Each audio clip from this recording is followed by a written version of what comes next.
All right, y'all, I am way excited to share this episode with y'all because today I'm chatting with y'all very candidly, since when am I not candid, but whatever, about 7 things that we did right in business this year that have led to our most profitable year yet. So figures are still out because we're not done mathing all the math, but in the last 18 months, year, somewhere around there, my revenue has increased by over 6-fold. So yeah, which is huge, like such a blessing. And I'm just in absolute awe of all that God has done in this business and, in my ability to help people and reach people and all of the things. But I'm a big person on reflecting, right? Like, let's see what's working, what's not working, do more of what is working, lean into the Holy Spirit and His guidance. Don't do what's not working, So here are 7 things that we did right in business this year that I think have contributed greatly to profitability and the fun of running my own business. All right, y'all, we'll jump right on in, okay? Hey there, fellow entrepreneur. Welcome to Simple SEO and Marketing with me, Faith Hannon. Do you want to grow your business with organic marketing and finally feel like you can understand SEO? Are you scouring the internet for how to get more website traffic, SEO for dummies, and how to market on Pinterest? Have you tried to grow your business with SEO and blogging only to get frustrated and quit because it's overwhelming and too time consuming? Been there. Hey, I'm Faith Hannon, Jesus lover, copywriter, blogger, wife, wrangler of tiny humans, and barrel racer. And let me tell you, I didn't have time to waste sorting through SEO and keyword strategies that either didn't work or were so over my head I couldn't understand them. I honestly thought that SEO and blogging only worked for people with a PhD in tech jargon and a whole team of employees, until I learned these secrets. Good SEO strategies don't have to be complicated, and creating and marketing great content doesn't have to take more than a couple hours a week total. So pop in those earbuds, slam some coffee, and let's grow your business with simple organic marketing and a healthy dose of biblical encouragement along the way.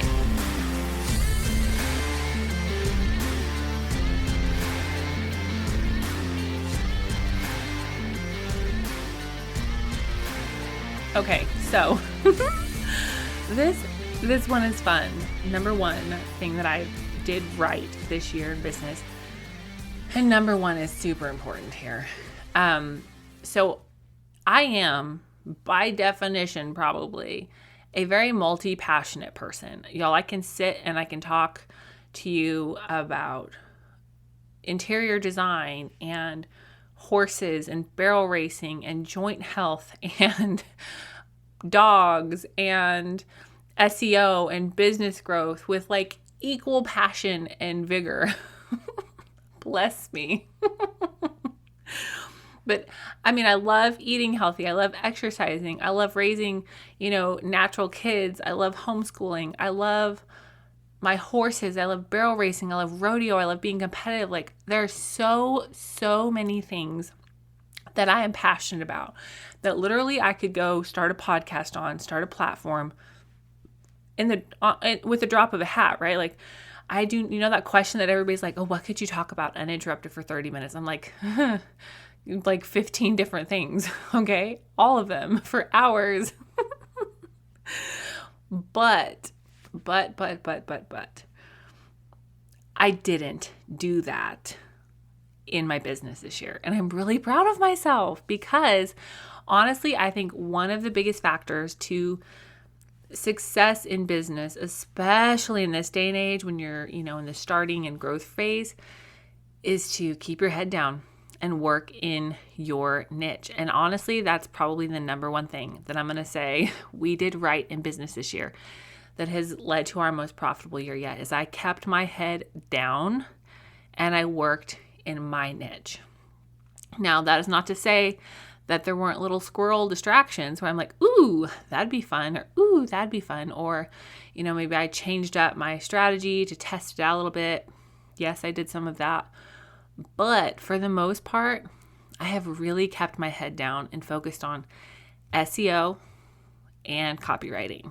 And it has been so fun to see how that has really, really grown the reach of this business and my ability to help people. So that's the number one thing that I did this year. Okay. Number 2, I cut out social media, which I know is so counterculture, counterintuitive, whatever.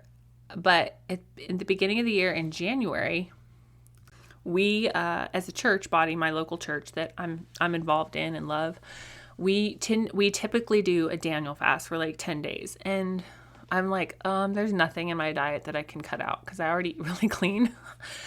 And I was breastfeeding and I'm like, I'm not cutting out meat, sorry. But they encouraged us to cut out things that were a distraction, right? Like that's kind of the point of fasting. And so I was like, I'll cut out Instagram and social media on my phone. And I cut out Instagram. And then I looked up in 10 days and I'm like, oh, I really like life better. Let's cut it out for the rest of the month. And y'all, I didn't post on Instagram like at all. For my business, for personal, for nothing. Like there was nothing. I didn't post. I did not use that avenue of social media. And I am not sad about it at all. Now, it was a fairly strategic decision for my business as well, partly because most of my Instagram following, who I made so many friends on Instagram, but most of my Instagram following, they are either people that I connected with because of like ag and rodeo, or they're people who are just thinking about starting up a business or like in the baby stages of having a business. And there's nothing wrong with that, but they're not really my ideal client for my paid services. And so when I took a step back and I looked at where really most of my leads were coming from, like none of them were coming from social media. And I was like, I'm putting all this time and effort into creating content here. And I did for a long time. And it's like, I have no leads coming from this. Like, Faith, why are you being dumb? Like, stop investing your time and effort there and put it where it's going to work. And so I just cut it out. Bye. I still check it on my computer, but not on my phone. So, and that's been glorious, glorious, glorious. All right, number 3, the number 3 thing that we did right. And I say we because although y'all don't hear my husband's voice on this podcast, we are very much a team. And my assistant contributes greatly. And I ask her questions and run some things by her. And then I have some business besties and I'm like, hey, what do you think about this? So it is not just me, myself, and I. There are a lot of people that help with this. And obviously I want the Holy Spirit and the Lord to be, to reign over all of my decisions. So it's not just a faith show. So number 3 is I really streamlined my processes. In the beginning, when you're doing anything new or revamping anything, it's just clunky and you have to do it several times and maybe more than several to really iron things out. But I have streamlined a lot of things this year, especially my website copywriting. So I've been a copywriter and had copywriting as part of my business for a while now, but it was still something that was, it wasn't clunky per se in that like the end result was clunky, but on the back end, it was clunky because I'd be like, oh, what do I need to do now? Oh, think about, do blah, blah, blah, and then do it. Instead of having a very streamlined checklist of, okay, Faith, pull this template from here that I've created, like they're my templates, pull this template from here, ask these questions to start the interview. And I was listening to a YouTube video from one of my favorite copywriters, and she was like, you need to productize your business. Even your services, it needs to be productized. And I was like, oh, dang, you're right. And so I sat down and I was like, oh, I really am doing the same things, essentially for each client, like the same processes and the same steps. I just haven't written it down and I haven't streamlined it. And just streamlining the process of copywriting and doing website copywriting has been so game changer for my business and enabled me to do VIP days, which I love so much. They're one of my favorite things I do in business. Which BT dubs, if you're like, Faith, I really want you to help me with my website copy. Make sure you shoot an email over to info@faithhannon, and we will chat about getting you on the waiting list and getting a date blocked off for you when I'm off of maternity leave, so that's in the works, locked down, and okay, I will have my copy done by this date. So if you're like even remotely curious about having a VIP day to knock your website copy and SEO out of the park and just get that done and done well, then shoot an email over to info@faithhannon, and my wonderful assistant will get you taken care of as far as dates and planning goes. So number 3 is that I streamlined processes, okay? And number 4 is I stuck with what's working.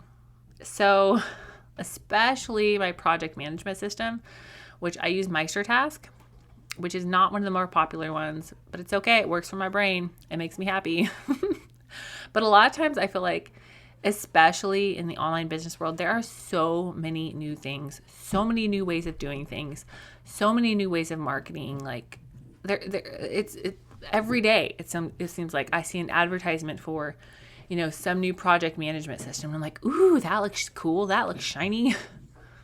When in reality, I just really had to sit myself down and be like, girl, you ain't got time for extra nothing. Keep your head down and use what's working and what works for your brain. And I'm so glad I did, because instead of spending all of my time looking for a new system or trying out a new system, I just worked the system that I had.